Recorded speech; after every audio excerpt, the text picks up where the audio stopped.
Speaker, I yield myself such time as I may consume. Gentleman's recognized. Mr. Speaker, I rise in support of H.R. 502, the Fine Trafficking Act. Consider this.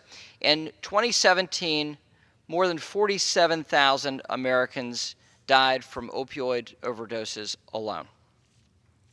Additionally, it's estimated that the total number of human trafficking victims in the U.S. reached into the hundreds of thousands. These shocking numbers point to a deep systemic issue happening right in our backyards, where bad actors use any means necessary, even financial products, in order to lure people into horrible situations. Some of the ways they do this is by using virtual currencies to evade the oversight of institutions like government agencies. And while virtual currencies may possess a great opportunity for society, we don't quite know the extent of their utility in human trafficking. So, Mr. Speaker, these virtual currencies are one of the most versatile payment options available today, and yet they're among the least understood. So we need to do more work in order to understand their utility and their opportunity. It is precisely this lack of understanding that risks making virtual currencies ripe for exploitation by these bad actors engaged in human trafficking and the sale of illicit drugs.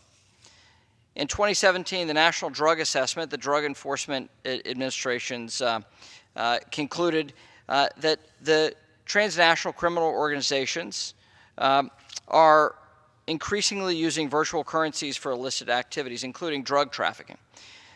This includes illicit transactions with China, as well as the sale and purchase of narcotics, including those involved in our country's opioid epidemic. This bipartisan legislation before us is an instrumental first step towards analyzing how virtual currencies and online marketplaces are used to buy, sell, or facilitate the financing of goods and services associated with human and drug trafficking.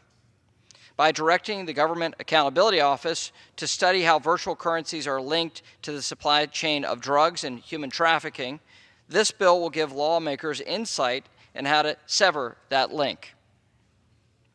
We need to know how virtual currencies are being used, the scope of their use, and most importantly, how our federal and state agencies must respond and can respond to impede their use for illicit activities. Let me add, Mr. Speaker, that nothing in this legislation is meant to demonize the use or the development of virtual currencies for legitimate economic activity. As my colleagues know, there are few members more committed than I am to how new technologies can facilitate commerce and growth. But in order for such technologies to flourish, we need a rigorous discussion on their risks in enabling new routes for illicit finance. We need to understand that as policymakers, and this bill is important because it enables us to have the measurement tools necessary for us to smartly legislate in this area. Mainstream acceptance of innovation depends on mainstream forms of accountability, and this bill does just that. I want to thank the gentleman from California, Mr. Vargas, for his sponsorship of the bill. I want to thank my vice ranker on the Financial Services Committee, my second in command on the Financial Services Committee, Ms. Wagner of Missouri, for her sponsorship and leadership on this important issue of human trafficking that she is so very committed to and so smart on legislating around. And for setting the right tone.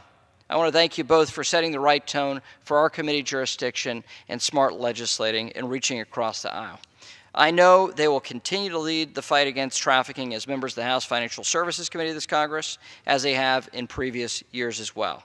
I retain the balance of my time and would urge my colleagues to vote for this bill.